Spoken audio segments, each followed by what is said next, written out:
Bonjour. Le Club Emploi, Cadre Emploi, Le Figaro Économie revient cette semaine sur l'actualité de l'emploi avec Christian Poyot. Bonjour. Vous êtes le président de Micropole, une société de conseil et d'ingénierie que vous avez fondée. Mais vous êtes aussi le président d'un tout récent think tank qui s'appelle la Fondation Croissance Responsable et qui réunit des chefs d'entreprise comme vous, mais aussi des syndicalistes, des étudiants, des économistes ou des intellectuels. Et c'est à ce titre aussi que vous nous intéressez. Alors une première question qui concerne l'emploi des jeunes. Un sondage Ipsos La Tribune révèle que 7 chefs d'entreprise sur 10 ont l'intention de réduire le recours à l'apprentissage en 2011. Alors que le gouvernement se donne pour objectif d'atteindre 800 000 apprentis d'ici 2015, donc 200 000 de plus. Alors, est-ce qu'il faut comprendre que les entreprises ne veulent pas de ces jeunes, Christian Poyot ? Je ne pense pas qu'il faille le comprendre comme ça. Ma première réaction de dire est que c'est dommage, bien évidemment.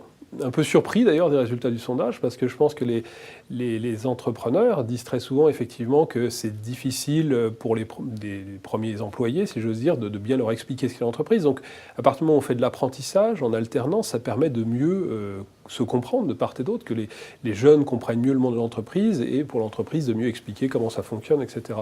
Chez nous, Micropole, c'est un petit peu différent parce qu'on a surtout des gens qui sont des consultants, des ingénieurs, donc c'est des stages qui sont plus longs en fait, qui font faire 3, 4, 6 mois, etc. Mais vous prenez des jeunes issus d'écoles d'ingénieurs ? Dans les écoles d'ingénieurs, il y a de l'apprentissage ? Oui, alors il y a l'apprentissage, mais il n'est pas segmenté en un mois école, un mois entreprise, c'est des périodes plus longues, ça va être 3 mois, 4 mois d'entreprise, ce qui est plus facile à gérer de manière générale. Mais je trouve ça très positif. Donc, vous appréciez, oui. Bien sûr, et je suis vraiment surpris de ce sondage parce que sincèrement, tous les amis chefs d'entreprise que je connais sont très preneurs de ce genre de choses. Alors une question sur le fonctionnement du marché du travail. En France, a déclaré le ministre du Travail Xavier Bertrand, 200 000 à 250 000 offres d'emploi ne sont pas pourvues. Donc il y a un problème d'adéquation entre offre et demande d'emploi. Alors, on a l'habitude de dire que les candidats ne correspondent pas aux compétences demandées. Mais Christian Poyot, est-ce que les entreprises françaises ne sont pas aussi trop difficiles dans leur sélection ? En tout cas, celle que je connais le mieux, Micropole, non. On n'est pas difficile. Ah non, on n'est pas difficile parce que dans notre métier, dans notre marché, si j'ose dire, de toute façon, il n'y a pas assez de gens qui sortent diplômés. Donc il faut s'ouvrir, il faut chercher des gens, des fois d'autres formations, d'autres origines, d'autres expériences, et après les former. Donc de toute façon, même si on voulait être difficile, on ne peut pas l'être. Parce que sur les processus de recrutement franco-français, est-ce que vous n'observez pas des dérives ? En Angleterre, ce sont des méthodes très différentes. Hein, où je pense les gens, les tests. Ouais, ce qui existe trop en France, certainement, c'est le lien effectivement au diplôme et l'adéquation. Vous avez raison sur le poste en tant que tel.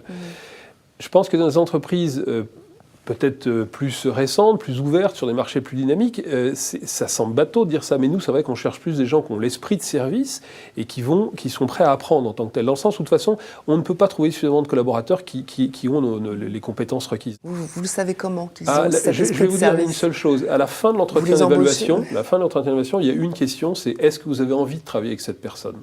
Et cette question est complètement discriminante, avant tout le reste, si j'ose dire. Et puis le deuxième point, c'est est-ce que cette personne a l'esprit de service ? Est-ce qu'elle est dans une logique de faire du service ? Après, il y a est-ce qu'elle connaît, je ne sais pas quel outil de développement, ou est-ce qu'elle connaît tel métier, etc. Donc ce sur quoi les entreprises françaises, c'est sûr, doivent progresser, c'est ça. C'est de ne pas de chercher la bonne personne qui rentre dans le bon carré, si j'ose dire, mais la personne qui a plus l'état d'esprit, l'envie d'apprendre, l'envie d'évoluer. Et si elle est ronde par rapport à quelque chose de carré, on va essayer de faire un ovale, et puis on va y arriver. Alors, j'ai l'impression que ça fait partie justement des chantiers abordés par la Fondation que vous présidez. La diversité dans l'entreprise est un levier de performance économique, peut-on lire dans les conclusions du premier forum de la Fondation Croissance Responsable, qui s'est tenu le 9 décembre dernier. Alors concrètement, ça vous engage à quoi, ça ? Parce que ça peut être une belle déclaration d'intention, mais... Le but, c'est pas de nous engager. Le but, c'est de bien communiquer auprès des chefs d'entreprise et qui ont besoin, c'est sûr, d'être convaincus sur ce sujet-là, que la diversité d'une entreprise, c'est pas uniquement un effet d'image, de slogan, et puis c'est se donner bonne conscience du point de vue social, parce que les entreprises ont un rôle social à jouer en entreprise, mais c'est également un intérêt économique. Le fond, c'est de dire, il ne faut pas dissocier responsabilité et rentabilité. Le but premier d'une entreprise, c'est d'être rentable. Une entreprise privée s'entend bien évidemment. Mais la diversité, ça amène, ça peut amener, ça doit amener, et très souvent ça génère de la rentabilité en tant que telle. On avait cité durant le dernier forum de la Fondation, l'exemple de KPMG, qui est très précis dans ce sujet, qui a embauché des gens d'origine très diverses, issus de la seconde génération d'immigration, etc. Et ça leur a ouvert tout un pan d'activités qu'ils n'avaient pas avant.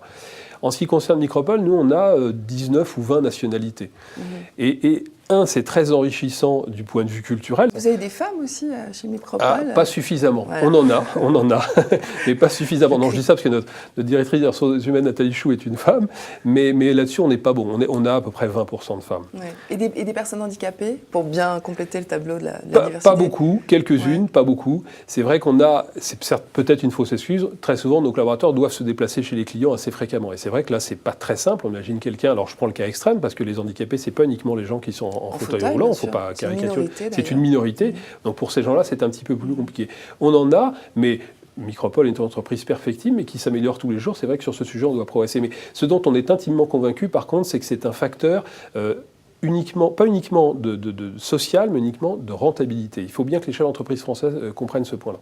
Alors pour finir, une question que nous avons choisie parmi celles posées par nos internautes. Voici la question. Est-ce que ça vous est déjà arrivé de licencier des cadres qui ont donné des infos à la concurrence ? Alors ça fait écho au cas Renault, oui, qui est sorti, les cadres de Renault qui ont donné des infos à la concurrence et qui viennent de se faire sanctionner. Est-ce que ça vous est déjà arrivé? Non, ça ne nous est jamais arrivé. Non, vous êtes ça, dans un milieu de l'informatique où les savoirs sont facilement échangeables, il peut y avoir des fuites, les savoirs peuvent partir avec les collaborateurs. Alors, ça ne nous est jamais arrivé. Maintenant, si le cas se produisait chez Micropole, je pense que j'aurais la même réaction. En clair, si à un moment donné, quelqu'un, d'ailleurs, cadre ou non cadre, avait un comportement déloyal, c'est en transmettant des informations qu'on considère évidemment importantes et confidentielles pour l'entreprise à un concurrent, je trouvais ça comme une attitude totalement inacceptable. Le fait que la personne soit licenciée ne me choque pas en tant que tel, pour être tout à fait direct sur ce sujet. Après, c'est sûr, dans le monde des hautes technologies, on a l'habitude que les gens changent assez souvent d'entreprise, c'est la vie. Les technos bougent très fréquemment, etc. Donc on est assez ouvert sur ce genre de sujet. Mais il y a une différence entre dire, eh bien, quelqu'un est dans l'entreprise, il démissionne, il va chez un concurrent. À partir de là, s'il aborde une attitude normale, loyale en tant que telle, il n'y a pas de souci. S'il est à l'intérieur de l'entreprise et qu'il communique des informations extérieures, là, pour le coup, c'est tout à fait normal. Christian Poyot, merci d'avoir participé à ce Club Emploi. Merci à vous. Et rendez-vous dans une semaine pour un nouveau regard sur l'actualité de l'emploi.